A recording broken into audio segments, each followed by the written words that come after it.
Hello friends, welcome to Edutopper. Friends, Edutopper के आपके इस अपने चैनल में हम आपके लिए बिहार स्पेशल के बहुत सारे सेट लेके आए हैं। एक के बाद एक बिहार स्पेशल की धज्जियां उड़ाते हुए हम बहुत सारे क्वेश्चंस आपके लिए तैयार करके ला रहे हैं और आपकी प्रैक्टिस बहुत बढ़िया से चल रही होगी। आई होप कि your studies are going very well. So friends, जैसा कि आप जानते हैं कि बिहार की ज्योग्राफी को भी हमने चैप्टर वाइज स्टार्ट किया है। इस क्रम में हमने 2 चैप्टर्स ऑलरेडी कवर करा दिए हैं। पहला चैप्टर जो बिहार साइज एंड लोकेशन, ठीक है। दूसरा चैप्टर जो फिजिकल फीचर्स ऑफ बिहार। तो ये 2 चैप्टर हमने ऑलरेडी कवर कर लिए हैं। तीसरे चैप्टर को लेकर के आज मैं आपके सामने एक बार फिर से उपस्थित हूँ। तो चलिए शुरू करते हैं, जो कि है ड्रेनेज इन बिहार, यानी बिहार का अपवाह तंत्र। फ्रेंड्स, इस चैप्टर को शुरू करने के पहले आपको एक बात मैं याद करा दूं कि ये जो बिहार का भूगोल के अलग अलग चैप्टर्स हैं, ये आपके लिए सिर्फ प्री एग्ज़ाम के लिए महत्वपूर्ण नहीं हैं, बल्कि मुख्य परीक्षा के लिए भी उतने ही महत्वपूर्ण हैं। अगर आपने मुख्य परीक्षा के प्रश्नों को कभी उलट के देखा है तो देखिएगा और आपको खुद पता चलेगा कि ये चैप्टर्स बिहार की परीक्षाओं के लिए कितने महत्वपूर्ण हैं और पीटी के साथ साथ मेंस के लिए भी उतने ही इम्पोर्टेंट हैं। तो चलिए शुरू करते हैं इस चैप्टर को, जो है बिहार का अपवाह तंत्र, यानी बिहार का ड्रेनेज सिस्टम। बिहार के आर्थिक सर्वेक्षण 2019-20 के अनुसार राज्य के कुल क्षेत्रफल का 3.8% जल विस्तार में आता है। ठीक है, जो बिहार का आर्थिक सर्वेक्षण आया है 2019-20 का, इसके अनुसार, इस डेटा के अनुसार हमारे राज्य के कुल क्षेत्रफल का 3.8% देखा जाए तो जल क्षेत्र में आता है। ठीक है, जल विस्तार में ये आ रहा है। बिहार की नदियों को हम 2 भागों में विभाजित करते हैं। ठीक है, हालांकि बिहार, चूँकि आप जानते हैं कि भारत के उत्तरी मैदान वाले हिस्से में आता है, नॉर्दर्न प्लेन में आता है, और नॉर्दर्न प्लेन में हिमालय से होकर आने वाली नदियाँ बहती हैं। इसीलिए यहाँ की मिट्टी भी जलोढ़ मिट्टी की प्रधानता पाई जाती है, काफ़ी उपजाऊ मिट्टी होती है और नदियों की भी काफ़ी प्रधानता है यहाँ पर। आपको ये भी पता है कि जो बिहार का मैप हमने देखा था पिछले चैप्टर में, बिहार को गंगा नदी 2 भागों में विभाजित करती है, उत्तर बिहार और दक्षिणी बिहार। उत्तरी बिहार जो हिमालय की तराई से लेकर के और दक्षिण में गंगा के उत्तरी तट तक फैला हुआ है। वहीं दक्षिणी बिहार की बात करें तो ये पहले मध्य बिहार कहा जाता था, झारखंड के बंटने के बाद से यही दक्षिण का हिस्सा हो गया है। ये गंगा के दक्षिणी तट से लेकर झारखंड की शुरुआत तक, झारखंड की उत्तरी सीमा तक फैला है। ठीक है, कुछ चीज़ें हम पहले ही जान चुके हैं, जैसे कि उत्तरी बिहार का क्षेत्रफल 54,000 किलोमीटर, दक्षिणी बिहार का क्षेत्रफल 40,000 किलोमीटर में फैला है। ठीक है, अब हम बिहार की नदियों के बारे में पढ़ेंगे। बिहार की नदियों को 2 भागों में विभाजित किया जाता है। जिस तरह से भारत की नदियों के बारे में आप जानते हैं कि 2 भागों में विभाजित होती है, एक हिमालयी नदियाँ और दूसरी प्रायद्वीपीय नदियाँ। इसी तरह से बिहार की नदियाँ भी 2 भागों में विभाजित की गई हैं। कौन कौन सी? तो ये हैं उत्तरी बिहार की नदियाँ और दक्षिणी बिहार की नदियाँ। यानी ये जो इस तरीके से गंगा ने बांट रखा है, तो उत्तरी बिहार की नदियाँ अलग हैं और दक्षिणी बिहार की नदियाँ अलग हैं। ठीक है, एक एक करके हम दोनों के बारे में जानेंगे। चूँकि नदियाँ जो हैं ये बिहार के धरातल के स्वरूप को डेवलप करने में काफ़ी इम्पोर्टेंट कंट्रीब्यूशन देती हैं, काफ़ी महत्वपूर्ण योगदान देती हैं। इसके अलावा ये नदियाँ सिंचाई के लिए जल भी उपलब्ध कराती हैं, वाटर ट्रांसपोर्ट भी अवेलेबल कराती हैं, मछली पालन वगैरह में, मछली के उद्योग में भी काफ़ी फ़ायदा होता है इससे। वाटर के थ्रू जो हाइड्रो इलेक्ट्रिसिटी प्रोड्यूस होती है वो भी बहुत इम्पोर्टेंट है। इस तरीके से नदियाँ काफ़ी महत्वपूर्ण हैं। ठीक है, बिहार के लिए भी बहुत महत्वपूर्ण हैं। बिहार की नदियाँ 2 भागों में विभाजित की गई हैं, मैंने जैसा आपको बताया, उत्तरी बिहार की नदी और दक्षिणी बिहार की नदी। अब आगे देखते हैं इसको। पहले हम देखेंगे उत्तरी बिहार की नदियों को। देखिए उत्तरी बिहार की नदियों में देखा जाए तो हिमालय से निकलकर दक्षिण और पूर्व की तरफ बहती हुई, आपको मैप में दिखाऊं, हिमालय से निकलकर दक्षिण और पूर्व की तरफ बहती हुई गंगा में आकर मिलती हैं उत्तरी बिहार की नदियाँ। ठीक है, इसमें सरयू, गंडक, बूढ़ी गंडक, बागमती, कमला बलान, कोसी, महानंदा, ये सभी इम्पोर्टेंट नदियाँ हैं। देखिए मैंने चूँकि हालांकि यहाँ पे गंगा को लिख दिया है, लेकिन गंगा जो है ये बिहार की प्रधान नदी है। ठीक है, उत्तरी बिहार की नदी नहीं है, बल्कि ये बिहार की प्रधान नदी है। ठीक है, एक एक करके इन सारी नदियों के बारे में हम जानेंगे। तो चलिए इसको शुरू करते हैं। सबसे पहले हम गंगा नदी के बारे में जानते हैं।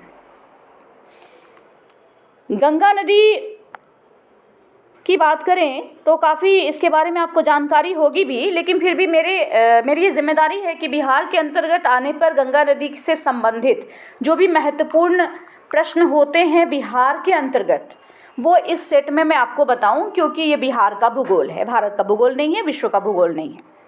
ठीक है, गंगा नदी का उद्गम उत्तराखंड जिले के उत्तरकाशी जिले के गंगोत्री ग्लेशियर से हुआ है। गंगा नदी का उद्गम हुआ है उत्तराखंड के उत्तरकाशी जिले के गंगोत्री ग्लेशियर से।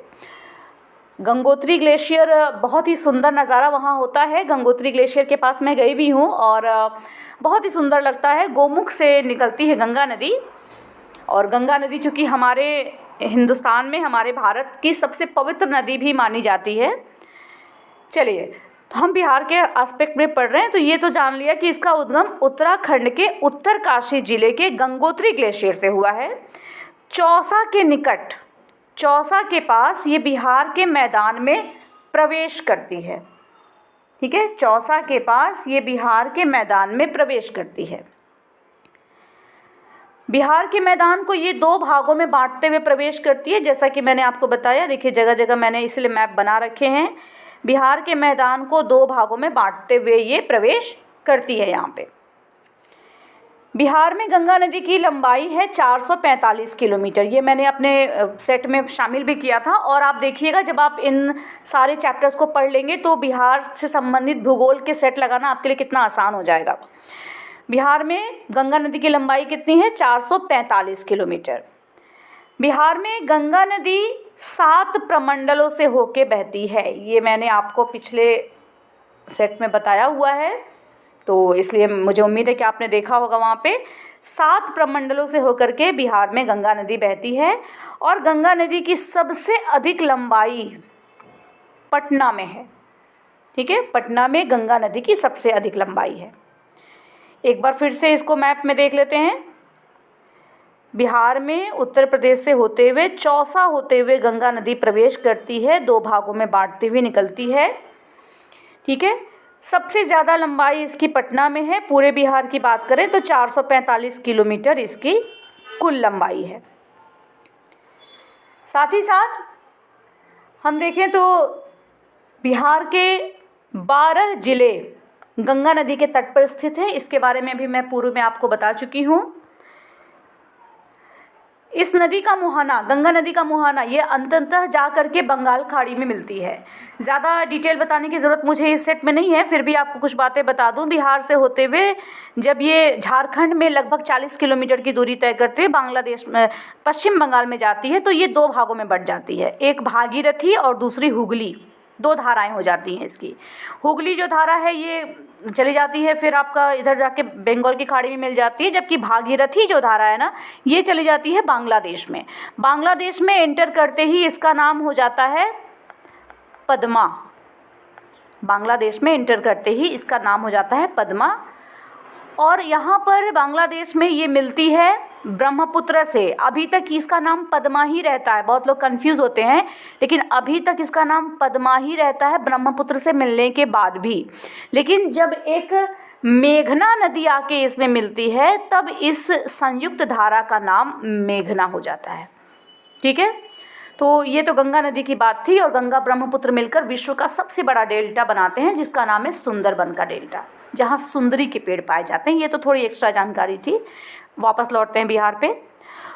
अब उत्तर दिशा से आकर बिहार के अंतर्गत गंगा में मिलने वाली जो सहायक नदियां हैं उनके बारे में जानते हैं। घाघरा, गंडक, बागमती, कमला, बूढ़ी गंडक, महानंदा, कोसी, इन सारी नदियों के साथ मैंने कुछ रेड पेन से लिखा हुआ है, आप देख रहे हैं, ये उन जगहों के नाम हैं जहाँ पर ये नदियाँ गंगा में मिलती हैं।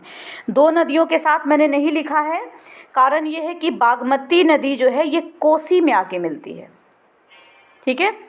वहीं कमला नदी जो है ये बहुत सारी नदियों के साथ मिलते हुए बागमती में जाके मिलती है, ठीक है, इसलिए इन दोनों में मैंने ऐसा नाम नहीं लिखा। आगे हर नदी के बारे में बहुत डिटेल में पढ़ने वाले हैं, तो परेशान होने की ज़रूरत नहीं है। बहुत डिटेल में हर नदी के बारे में एक एक पॉइंट आपको मिलने जा रहा है।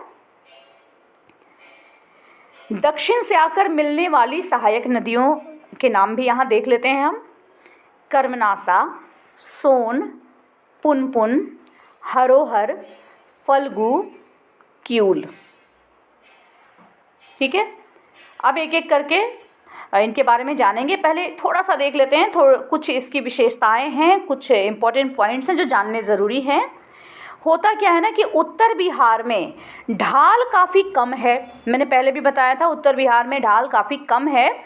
इसकी वजह से वर्षा के दिनों में नदियों में पानी इतना अधिक हो जाता है, गंगा नदी में, यहाँ गंगा नदी की बात हम कर रहे हैं, कि ये तटबंधों को पार करके दोनों ओर फैल जाता है। अभी हाल में भी आपने देखा होगा गंगा नदी का पानी तटबंध के ऊपर बह रहा था। ये ढाल कम होने के कारण ऐसा होता है।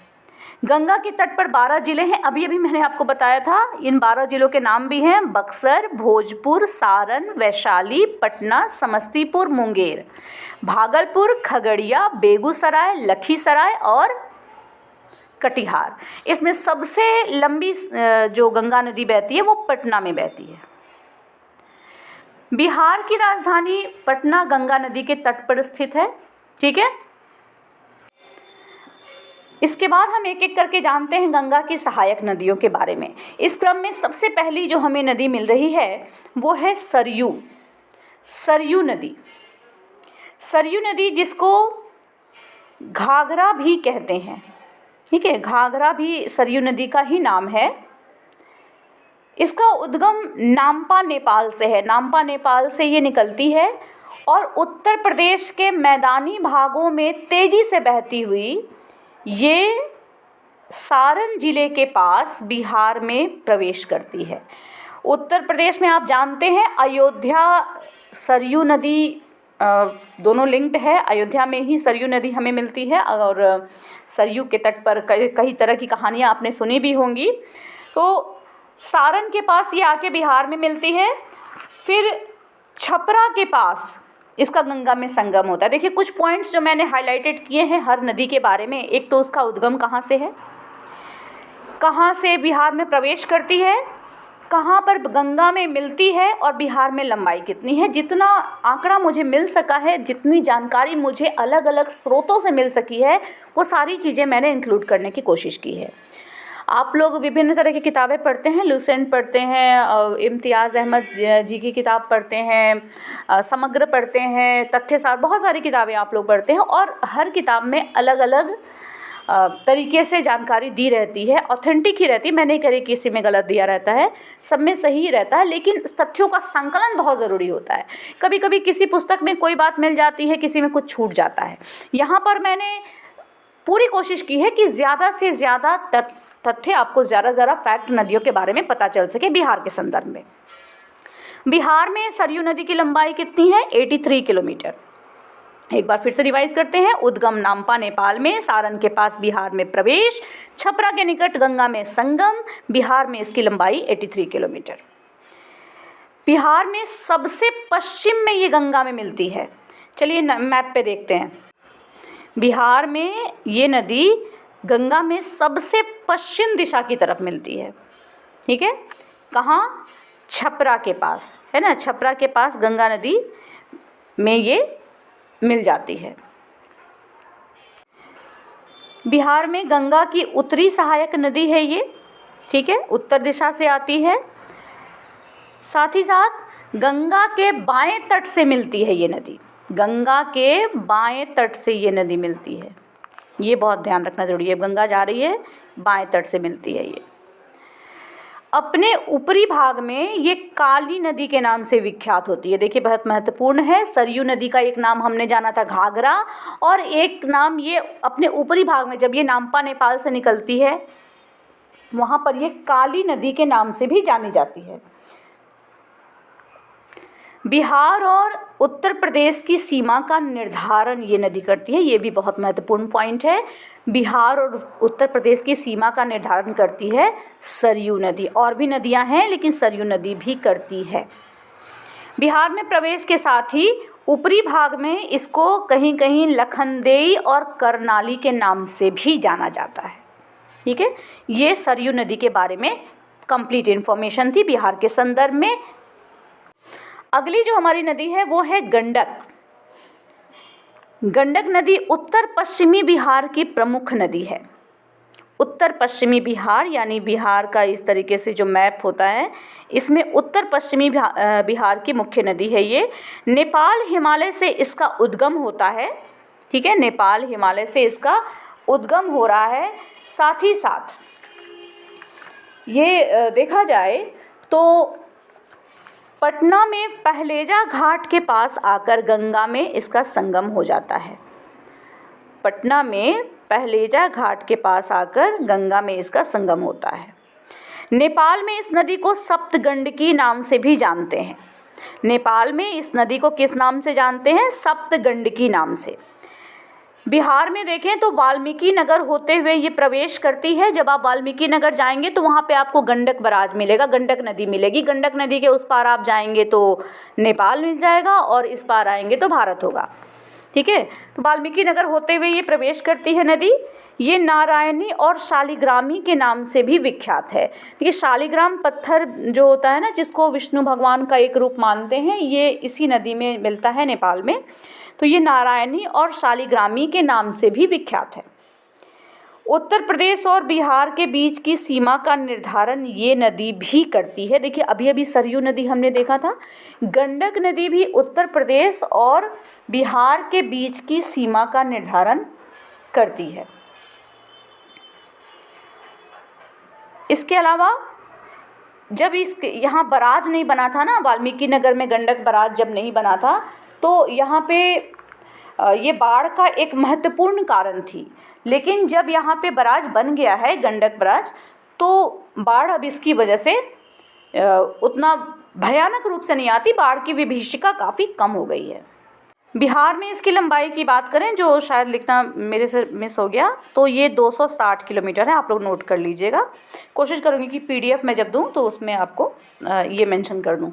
और हाँ, ये फ्रेंड्स ये मेरे हैंड रिटन नोट्स हैं, और अगर आप इन हैंड रिटन नोट्स की PDF लेना चाहते हैं तो मुझे बताइएगा। दूसरी बात कि मुझे पता है PDF अभी तक आपको नहीं मिले हैं, PDF आपको सारे मिलेंगे, और इसके बारे में एक शॉर्ट वीडियो बनाकर मैं आपको सूचना दे दूँगी जब PDF मिलने होंगे कि किस तरीके से आप टेलीग्राम ग्रुप को ज्वाइन करें और किस दिन से आपको PDF मिलने शुरू हो जाएंगे। टेलीग्राम ग्रुप के थ्रू आप मुझसे डायरेक्ट भी कांटेक्ट कर सकेंगे। कोई डाउट है, कोई बात है तो आप डायरेक्ट पूछ भी सकेंगे मेरे से, ठीक है। तो चलिए फ्रेंड्स फिर आगे बढ़ते हैं। अगली नदी है कोसी। बहुत महत्वपूर्ण नदी है कोसी, बहुत महत्वपूर्ण। स्वतंत्रता के पहले बिहार का शोक कहा जाता था इसको, ठीक है। ये चीन के अधीन जो तिब्बत का क्षेत्र है वहाँ से इसका उद्गम होता है, कोसी नदी का। तिब्बत से और भी नदियों का उद्गम होता है, जैसे कि सतलज का, सिंधु नदी का, ये भी चीन के अधीन जो तिब्बत का क्षेत्र है वहीं से इन नदियों का भी उद्गम होता है। कोसी का उद्गम भी इधर ही से हो रहा है। हिमालय क्षेत्र में आने के बाद ये कोसी के नाम से जानी जाती है। इसके बारे में कुछ और बातें भी आपको बताऊं कि देखिए तिब्बत से जहाँ पर कोसी नदी का उद्गम होता है ना, यहाँ पे एक नदी, इसका नाम होता है अरुण कोसी। ठीक है, यहाँ पे इसका नाम होता है अरुण कोसी। ये अरुण कोसी में 7 नदियाँ मिलती हैं, 7 सहायक नदियाँ।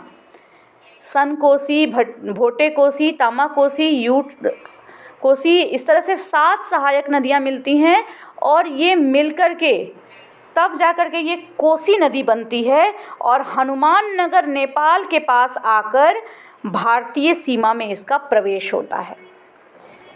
ये नदी मार्ग परिवर्तन के लिए कुख्यात है, मार्ग परिवर्तन के लिए बहुत ही बदनाम है, फ़ौरन अपना मार्ग बदल लेती है। इसी वजह से अप्रत्याशित रूप से इस नदी में बाढ़ आती है। हर साल इस नदी की वजह से बिहार में बाढ़ आती है। यही कारण है कि भयानक जान माल की क्षति होने के कारण इसको बिहार का शोक कहते हैं। लेकिन ऐसा नहीं है कि बिहार का शोक है तो इसमें कोई खुशी वाली बात नहीं होती है। इस नदी के जल से उत्तर बिहार के मिथिलांचल में, कोसी प्रमंडल में, पूर्णिया प्रमंडल, हर जगह पे सिंचाई के लिए भरपूर जल प्राप्त होता है। अभी हाल ही में सप्तकोसी नाम से उच्च बहुउद्देशीय डैम परियोजना बनाई जा रही है, जो कि भारत और नेपाल के सहयोग से बनाई जा रही है, जहां से कि 3000 मेगावाट बिजली का प्रस्तावित उत्पादन भी होगा। कोसी की विद्युत उत्पादन क्षमता काफ़ी अधिक है। इसके अलावा ये आपको बता दूं कि गंगा नदी में कुर्सेला कटिहार में ये इसका संगम होता है। ठीक है, गंगा नदी में कुर्सेला कटिहार में कोसी नदी का संगम होता है। देखिए आप देखेंगे ना कई सारे किताबों में तो आपको खगड़िया के निकट भी मिलेगा, बल्कि मुझे भी मिला था। ठीक है, खगड़िया के निकट भी मिला था। तो कहीं कहीं खगड़िया भी है, कहीं कहीं कटिहार भी होता है। तो अगर दोनों है तो आप कटिहार को टिक करेंगे, और अगर केवल खगड़िया है तो खगड़िया को लेके चलेंगे। हालांकि आप मैप को देखेंगे तो मैप में कुर्सेला कटिहार में गंगा नदी का से संगम होता है कोसी का। ठीक है, आगे बढ़ते हैं। अगली नदी है बूढ़ी गंडक।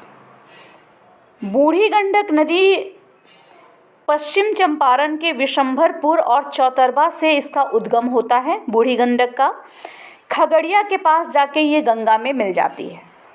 इसकी लंबाई 320 किलोमीटर है। मैंने शायद कोसी की लंबाई लिखी थी, बट यहाँ बताई नहीं आपको। बिहार में कोसी की लंबाई 260 किलोमीटर है। चलिए, बूढ़ी गंडक की लंबाई कितनी है? 320 किलोमीटर। इसके अलावा बूढ़ी गंडक के बारे में और थोड़ी सी बातें अगर मैं आपको बताऊं तो इसकी ये बाढ़ के दिनों में अपना रास्ता बदल लेती है। साथ ही साथ मसान, बलौर, पंडई, सिकता, तिलवे, तियूर, धनौती, कोहरा, दंदा, बहुत सारी इसकी सहायक नदियाँ भी हैं। उतना मैंने इसमें लिखा नहीं है, लेकिन अगर आपको ज़रूरत हो तो आप इसको लिख सकते हैं। मैं यहाँ पर लिख दे रही हूँ। मसान, पंडई, सिकता, तियूर, तिलवे, धनौती, दंदा, बलौर, कोहरा, ये सब इसकी सहायक नदियां हैं। तो महत्वपूर्ण हो सकता है क्योंकि कई बार इस तरह के प्रश्न आ जाते हैं। मसान नदी किस नदी की सहायक नदी है, वहाँ पे हम थोड़ा कंफ्यूज हो जाएंगे। पंडई किस नदी की सहायक नदी है, तो इसलिए इनको आप नोट कर लेंगे। ऐसे मेरी कोशिश होगी कि PDF में मैं यहाँ पे इंक्लूड कर दूँ, शायद इसलिए मैंने यहाँ पे जगह भी छोड़ रखी है। अगला प्रश्न, हमारी नदी है, अगली नदी वो है महानंदा। ठीक है, सेट पढ़ने की आदत हो गई ना, सेट बताने की। महानंदा नदी ये उत्तरी बिहार के मैदान की सबसे पूर्वी नदी है। सबसे पूर्व में ये मिलती है गंगा से और सबसे पूर्व में ये बहती भी है। इसका उद्गम दार्जिलिंग से होता है। दार्जिलिंग यानी पश्चिम बंगाल से इसका उद्गम होता है। ये 2 जगह पे इसका संगम गंगा नदी में होता है। एक तो गोडागाड़ी घाट, बांग्लादेश में गंगा से इसका संगम हो जाता है। बिहार की बात कर रहे हैं तो बिहार में मनिहारी एक शहर है बिहार का, मनिहारी से पूर्व की तरफ गंगा से इसका संगम होता है बिहार में। पूर्णिया होते हुए ये बिहार में प्रवेश करती है। ठीक है, और बिहार में इसकी लंबाई लगभग 360 किलोमीटर है। ठीक है, आगे बढ़ते हैं। अब देखिए, उत्तरी बिहार की 2 अन्य नदियां भी हैं, उनको भी देख लेते हैं। एक है बागमती और दूसरी है कमला बलान। जैसा कि मैंने आपको बताया था, ये डायरेक्ट ये दोनों नदियाँ गंगा में नहीं मिलती हैं। बागमती नदी का संगम होता है कोसी नदी से और कमला नदी का संगम होता है बागमती नदी से। तो एक एक करके दोनों के बारे में जानते हैं। बागमती नदी का उद्गम शिवपुरी नेपाल से हुआ है। ये बदला घाट में कोसी से संगम करती है। बिहार में इसकी लंबाई लगभग 394 किलोमीटर है। वहीं अगर हम बात करें कमला बलान की, तो ये नदी वास्तव से रूप में है कमला बलान नदी बाद में हो जाती है। कमला नदी जो है ये महाभारत श्रेणी नेपाल से इसका उद्गम होता है। बदला घाट के पास ये बागमती में मिलती है और ये मिथिला क्षेत्र की महत्वपूर्ण नदी है। मैनावती, बलान और धौरी जैसी नदियों से जब ये मिल जाती है तो इसका नाम हो जाता है कमला बलान।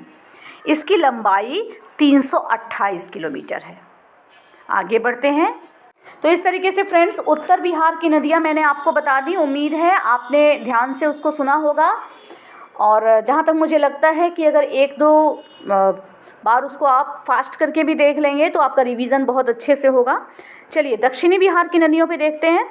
दक्षिणी बिहार की नदियों में मुख्य नदी है सोन। देखिए थोड़ा सा वीडियो लंबा होगा, इसलिए लंबा होगा क्योंकि ये बड़ा चैप्टर है, ठीक है। नदियाँ बहुत ज़्यादा हैं बिहार में। दक्षिण बिहार की प्रमुख नदियों में पहली नदी है सोन। ये दक्षिण बिहार की प्रमुख नदी है। साथ ही साथ इसका उद्गम मध्य प्रदेश में अमरकंटक के पास होता है। अमरकंटक के पास एक और नदी का उद्गम होता है। कौन सी नदी है वो, आप मुझे कमेंट बॉक्स में बताएंगे। रोहतास से होते हुए ये नदी बिहार में प्रवेश करती है, ठीक है। रोहतास होते हुए ये बिहार में प्रवेश करती है। बिहार में इसकी लंबाई 202 किलोमीटर है। कुल 202 किलोमीटर इसकी बिहार में लंबाई है। हालांकि कुल लंबाई देखें ना तो 760 किलोमीटर इसकी कुल लंबाई है और गंगा की जितनी दक्षिणी सहायक नदियां हैं उनमें सबसे लंबी नदी है ये। दानापुर और मनेर के बीच इसका गंगा से संगम होता है और चूँकि मैंने आपको बताया ये अमरकंटक पहाड़ी के पास से निकलती है मध्य प्रदेश में और वहाँ पे भ्रंश घाटी पाई जाती है। तो ये भ्रंश घाटी से प्रवाहित होने वाली नदी है। भ्रंश घाटी से कौन सी नदियाँ प्रवाहित होती हैं ये भी आप जानते हैं। शायद इससे आपको ये याद करने में मदद मिले कि अमरकंटक से और कौन सी नदी निकलती है। अगला पॉइंट है हमारा कि दक्षिणी बिहार में गंगा की सबसे लंबी सहायक नदी, बताया मैंने आपको, कुल लंबाई इसकी 760 किलोमीटर है।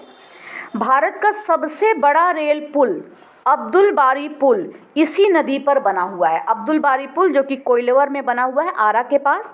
1862 ईस्वी में इसका निर्माण हुआ था। इसकी कुल लंबाई 1440 मीटर है, ठीक है।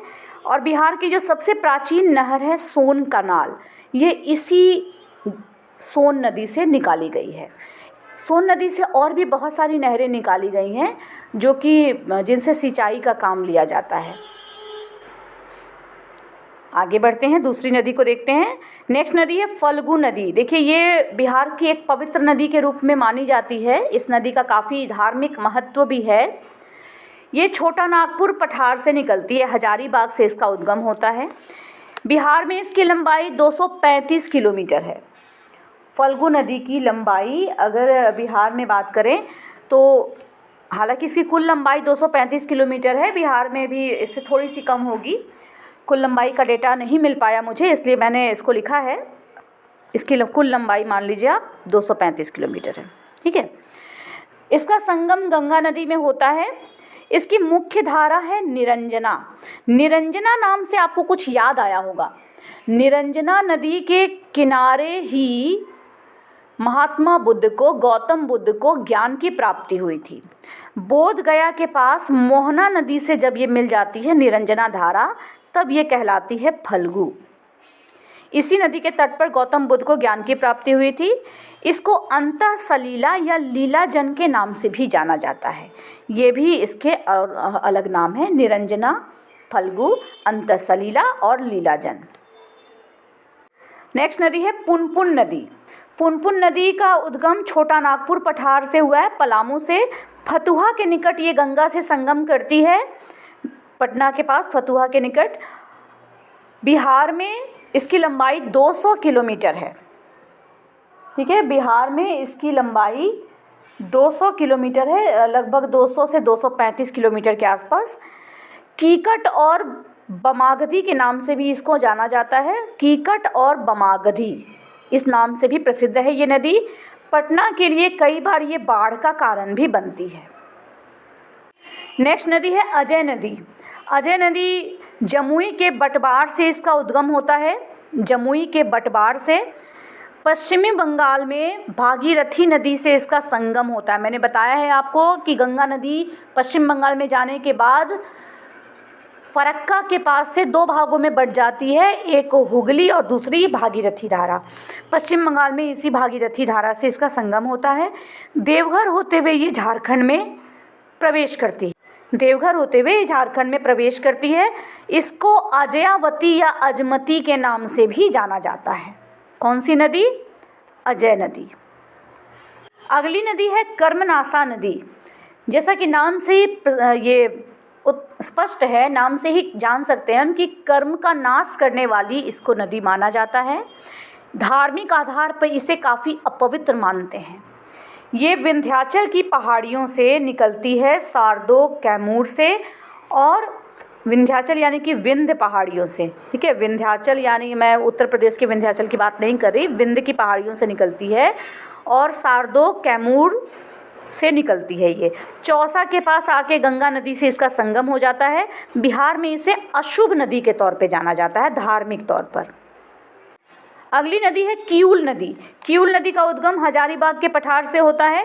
जमुई के सतपहाड़ी से ये बिहार में प्रवेश करती है और सूर्यगढ़ा लखीसराय में गंगा से इसका संगम होता है। सूर्यगढ़ा लखीसराय में गंगा से संगम इसका हो जाता है। इसके साथ ही नदियां समाप्त होती हैं। थोड़ा सा फटाफट देख लेते हैं। बिहार में गर्म जल के जो कुंड हैं, इसके मामले में सबसे प्रसिद्ध स्थल जो है वो है राजगीर। राजगीर के गर्म कुंड काफ़ी प्रसिद्ध हैं। इसमें ब्रह्मकुंड सबसे ज़्यादा गर्म है, जिसका टेम्परेचर होता है 87 डिग्री सेल्सियस। 87 डिग्री इसका टेम्परेचर है, 87 डिग्री टेम्परेचर है। सोच लीजिए कितना गर्म होता है ये। साथ ही साथ कुछ और भी कुंड है राजगीर में जिनका टेम्परेचर 70 डिग्री से अधिक होता है, जैसे सप्तधारा, सूर्य कुंड, मखदूम कुंड, नानक कुंड, गोमुख।